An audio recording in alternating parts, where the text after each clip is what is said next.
नमस्कार। आज हम पढ़ रहे हैं मुंशी प्रेमचंद्र जी की कहानी दरोगा जी। कल शाम को एक जरूरत से तांगे पर बैठा हुआ जा रहा था कि रास्ते में एक और महाशय तांगे पर आ बैठे। तांगे वाला उन्हें बैठाना तो ना चाहता था, पर इनकार भी ना कर सकता था। पुलिस के आदमी से झगड़ा कौन मोल ले। यह साहब किसी थाने के दरोगा थे। एक मुकदमे की पैरवी करने सदर आए थे। मेरी आदत है कि पुलिस वालों से बहुत कम बोलता हूँ।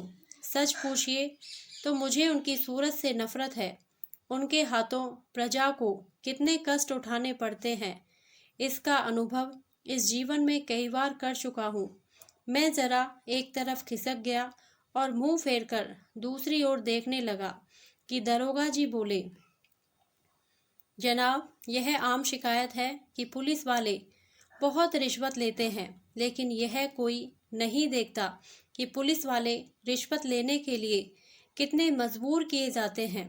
अगर पुलिस वाले रिश्वत लेना बंद कर दें तो मैं हलफ से कहता हूँ, ये जो बड़े बड़े ऊंची पगड़ियों वाले रईस नजर आते हैं, सब के सब जेल खाने के अंदर बैठे दिखाई दें।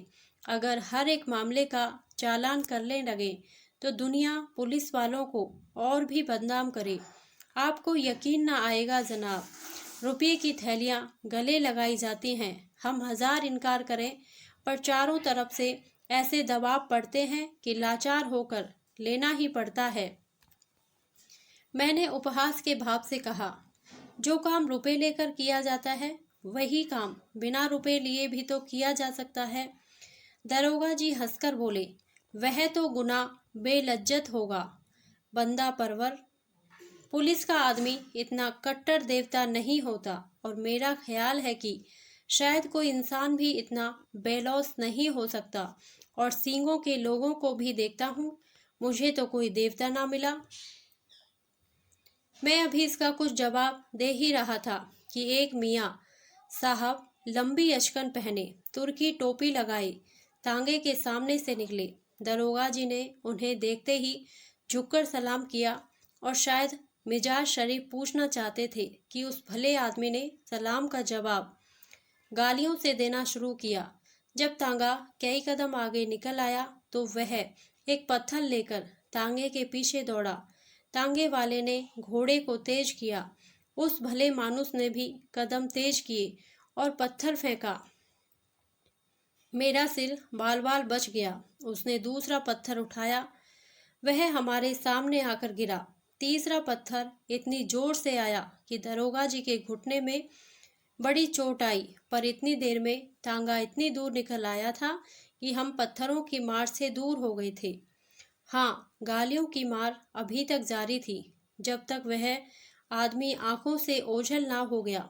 हम उसे एक हाथ में पत्थर उठाए गालियां बकते हुए देखते रहे। जब जरा चित्त शांत हुआ, मैंने दरोगा जी से पूछा, यह कौन आदमी है साहब, कोई पागल तो नहीं है?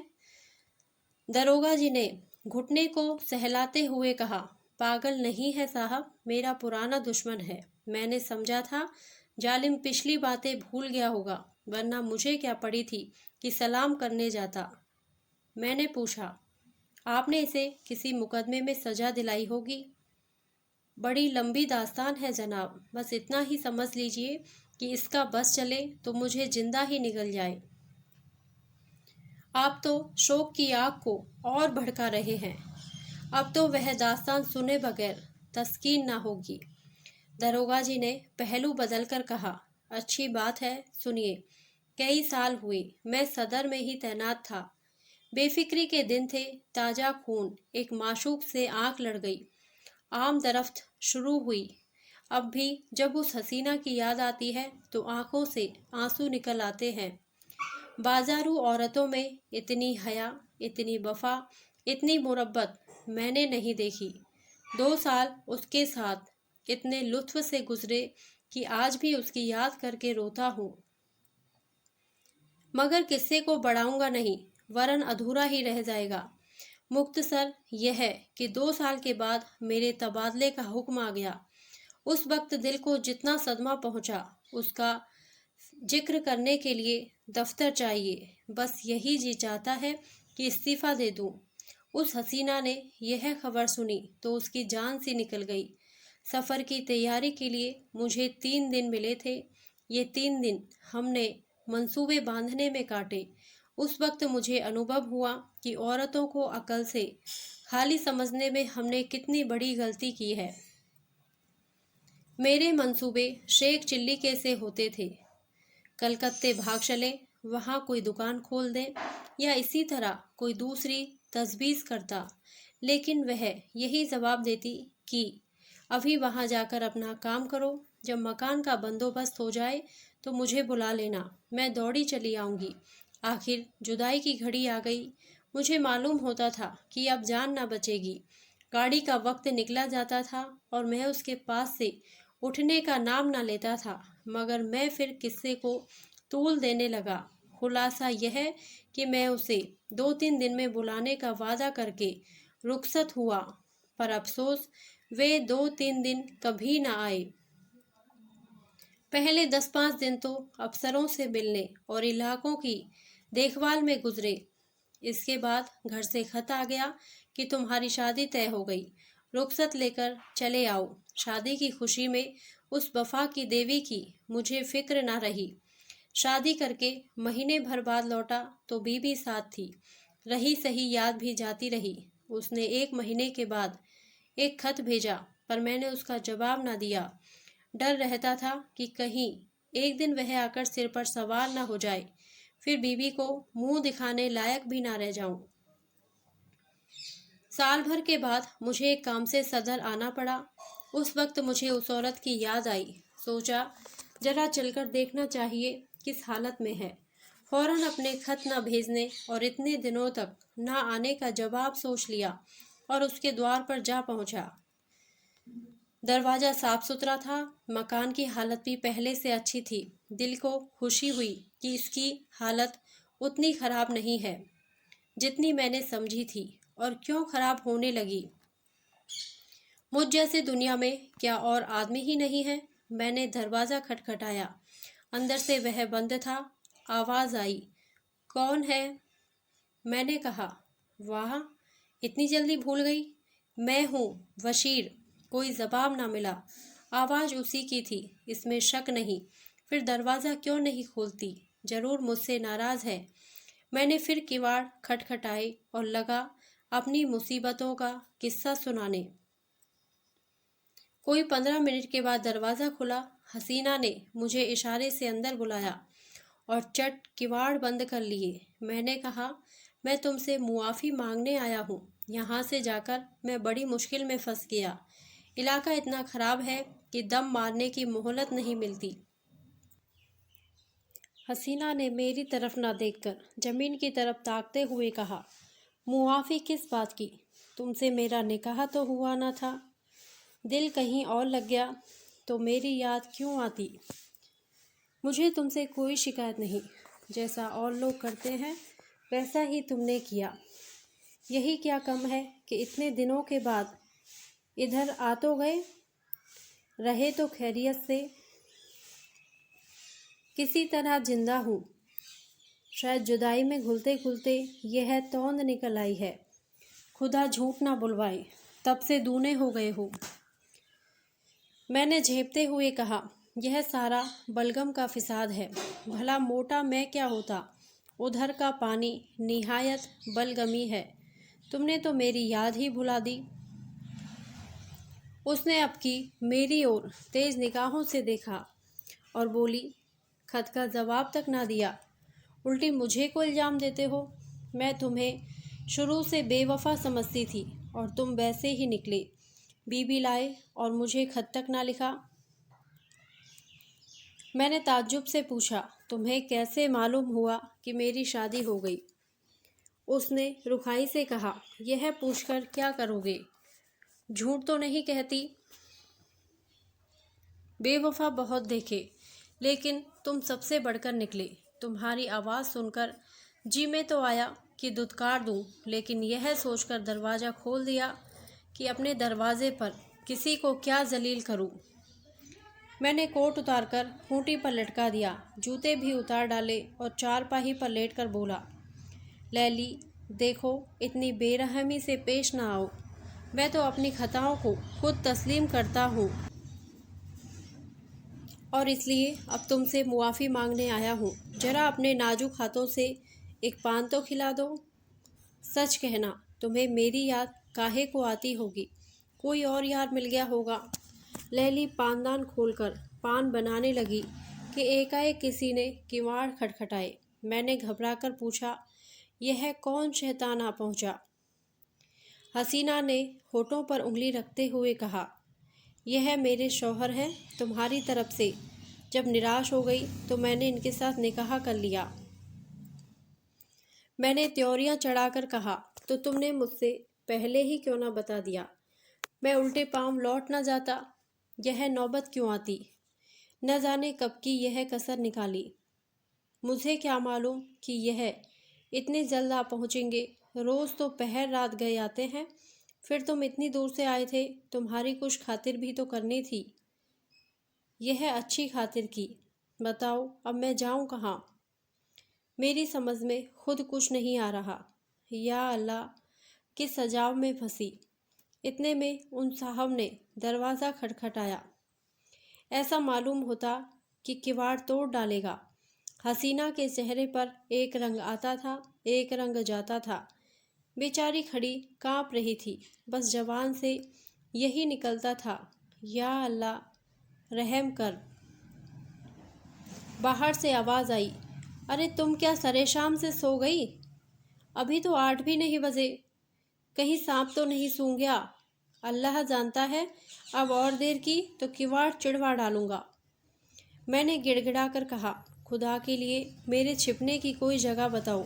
पिछवाड़े कोई दरवाज़ा नहीं? ना, संडास तो है। सबसे पहले वह वहीं जाएंगे। अच्छा, वह सामने कोठरी कैसी है? हाँ है तो, लेकिन कहीं कोठरी खोलकर देखा तो? क्या बहुत डबल आदमी है? तुम जैसे दो को बगल में दबा ले। तो खोल दो कोठरी। वह ज्यों ही अंदर आएगा, मैं दरवाज़ा खोलकर निकल भागूंगा। हसीना ने कोठरी खोल दी। मैं अंदर जा घुसा। दरवाज़ा फिर बंद हो गया। मुझे कोठरी में बंद करके हसीना ने जाकर सदर दरवाज़ा खोला और बोली, क्यों किवाड़ तोड़े डालते हो? आ तो रही हूँ। मैंने कोठरी के किवाड़ों के दराजों से देखा। आदमी क्या, पूरा देव था। अंदर आते ही बोला, तुम सरे शाम से सो गई थी? हाँ, जरा आँख लग गई थी। मुझे तो ऐसा मालूम हो रहा था कि तुम किसी से बातें कर रही हो। बहम की दवा तो लुकमान के पास भी नहीं। मैंने साफ सुना, कोई ना कोई था ज़रूर। तुमने उसे कहीं छिपा रखा है। इन्हीं बातों पर तुमसे मेरा जी जलता है। सारा घर तो पड़ा है, देख क्यों नहीं लेते? देखूंगा तो मैं ज़रूर ही, लेकिन तुमसे सीधे सीधे पूछता हूँ, बतला दो कौन था? हसीना ने कुंजियों का गुच्छा फेंकते हुए कहा, और कोई था तो घर ही में ना होगा। लो, सब जगह देखाओ। सुई तो है नहीं कि मैंने कहीं छिपा दी हो। वह शैतान इन चकमों में ना आया। शायद पहले भी ऐसा ही चरका खा चुका था। कुंजियों का गुच्छा उठाकर सबसे पहले मेरी कोठरी के द्वार पर आया और उसके ताले को खोलने की कोशिश करने लगा। गुच्छे में उस ताले की कुंजी ना थी। बोला, इस कोठरी की कुंजी कहाँ है? हसीना ने बनावटी ताज्जुब से कहा, अरे तो क्या उसमें कोई छिपा बैठा है? वह तो लकड़ियों से भरी पड़ी है। तुम कुंजी दे दो ना। तुम भी कभी पागलों के से काम करने लगते हो। अंधेरे में कोई सांप बिच्छू निकल आए तो? ना भैया, मैं उसकी कुंजी नहीं दूंगी। बला से सांप निकल आएगा, अच्छा ही हो निकल आए। इस बेहयाई की जिंदगी से तो मौत ही अच्छी। हसीना ने इधर उधर तलाश करके कहा, न जाने उसकी कुंजी कहाँ रख दी, ख्याल नहीं आता। इस कोठरी में तो मैंने और कभी ताला नहीं देखा। मैं तो रोज़ लगाती हूँ, शायद कभी लगाना भूल गई हूँ तो नहीं कह सकती। तो तुम कुंजी ना दोगी? कहती तो हूँ इस वक्त नहीं मिल रही है, कहे देता हूँ कच्चा ही खा जाऊँगा। अब तक तो मैं किसी तरह जब्त किए खड़ा रहा। बार बार अपने ऊपर गुस्सा आ रहा था कि यहाँ क्यों आया। न जाने यह शैतान कैसे पेश आई, कहीं तैश में आकर मार ही न डाले। मेरे हाथों में तो कोई छुरी भी नहीं। या खुदा, अब तू ही मालिक है। दम रोके हुए खड़ा था कि एक पल का भी मौका मिले तो निकल भागूं। लेकिन जब उस मर्दूद ने किवाड़ों को जोर से धमधमाना शुरू किया, तब तो रूह ही फना हो गई। इधर उधर निगाह डाली कि किसी कोने में छिपने की जगह है या नहीं। किवाड़ के दराजों से कुछ रोशनी आ रही थी। ऊपर जो निगाह उठाई तो एक मचान सा दिखाई दिया। डूबते को तिनके का सहारा मिल गया। उचक कर चाहता था कि ऊपर चढ़ जाऊं कि मचान पर एक आदमी को बैठे देखकर उस हालत में मेरे मुंह से चीख निकल गई। यह हजरत अचकन पहने, घड़ी लगाए, एक खूबसूरत साफा बांध उकड़ू बैठे हुए थे। अब मुझे मालूम हुआ कि मेरे लिए दरवाज़ा खोलने में हसीना ने इतनी देर क्यों की थी। अभी इनको देख ही रहा था कि दरवाजे पर मूसल की चोटें पड़ने लगी। मामूली किवाड़ तो थे ही, 3-4 चोटों में दोनों किवाड़े नीचे आ रहे और वह मरदूद लालटेन लिए कमरे में घुसा। उस वक्त मेरी क्या हालत थी इसका अंदाज आप खुद कर सकते हैं। उसने मुझे देखते ही लालटेन रख दी और मेरी गर्दन पकड़कर बोला, अच्छा, आप यहाँ तशरीफ़ रखते हैं, आइए आपकी कुछ खातिर करूं। ऐसे मेहमान रोज़ कहाँ मिलते हैं। यह कहते हुए उसने मेरा एक हाथ पकड़कर इतने ज़ोर से बाहर की तरफ ढकेला कि मैं आंगन में औंधा जा गिरा। उस शैतान की आंखों से अंगारे निकल रहे थे। मालूम होता था उसके होठ मेरा खून चूसने के लिए बड़े आ रहे हैं। मैं अभी ज़मीन से उठने भी ना पाया था कि वह कसाई एक बड़ा सा तेज छुरा लिए मेरी गर्दन पर आ पहुंचा। मगर जनाब, हूँ पुलिस का आदमी। उस वक्त मुझे एक चाल सूझ गई। उसने मेरी जान बचा ली, वरना आज आपके साथ तांगे पर ना बैठा होता। मैंने हाथ जोड़कर कहा, हुजूर, मैं बिल्कुल बेकसूर हूँ। मैं तो मीर साहब के साथ आया था। उसने गरजकर पूछा, कौन मीर साहब? मैंने जी कड़ा करके कहा, वही जो मचान पर बैठे हुए हैं। मैं तो हुजूर का गुलाम ठहरा, जहाँ हुक्म पाऊंगा उनके साथ जाऊंगा। मेरी इसमें क्या खता है। अच्छा, तो कोई मीर साहब मचान पर भी तशरीफ़ रखते हैं? उसने मेरा हाथ पकड़ लिया और कोठरी में जाकर मचान पर देखा। वह हजरत सिमटे सिमटाए भीगी बिल्ली बने बैठे थे। चेहरा ऐसा पीला पड़ गया था, गोया बदन में जान ही नहीं। उसने उनका हाथ पकड़कर एक झटका दिया तो आप धम से नीचे आ रहे। उनका ठाठ देखकर अब इसमें कोई शुबहा ना रहा कि वह मेरे मालिक हैं। उनकी सूरत देखकर उस वक्त तरस के साथ हंसी आती थी। तू कौन है बे? जी, मैं, मेरा मकान, यह आदमी झूठा है, यह मेरा नौकर नहीं है। तू यहाँ क्या करने आया था? मुझे यही बदमाश मेरी तरफ देखकर धोखा देकर लाया था। यह क्यों नहीं कहता कि मज़े उड़ाने आया था? दूसरों पर इल्ज़ाम रखकर अपनी जान बचाना चाहता है। सूअर, ले, तू भी क्या समझेगा कि किसके पाले पड़ा था। यह कहकर उसने उसी तेज छुरे से उन साहब की नाक काट ली। मैं मौका पाकर बेतहाशा भागा, लेकिन हाय हाय की आवाज़ मेरे कानों में आ रही थी। इसके बाद उन दोनों में कैसी छनी, हसीना के सिर पर क्या आफत आई, इसकी मुझे कुछ खबर नहीं। मैं तब से 20 बार सदर आ चुका हूँ, पर उधर भूल कर भी नहीं गया। यह पत्थर फेंकने वाला हजरत वही है जिसकी नाक कटी थी। आज न जाने कहाँ से दिखाई पड़ गए और मेरी शामत आई कि उन्हें सलाम कर बैठा। आपने उनकी नाक की तरफ शायद ख्याल नहीं किया। मुझे अब ख्याल आया कि उस आदमी की नाक कुछ चपटी थी। बोला, हाँ, नाक कुछ चपटी तो थी, मगर आपने उस गरीब को बुरा झटका दिया। और करता ही क्या, जरूर दबा लेते, मगर चोर का दिल आधा होता है। उस वक्त अपनी अपनी पड़ी थी कि मुकाबला करने की सूझ थी। कहीं उस रमझेले में धल लिया जाता तो आबरू अलग जाती और नौकरी से अलग हाथ धोता, मगर अब इस आदमी से होशियार रहना पड़ेगा।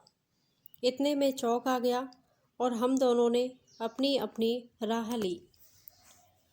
धन्यवाद।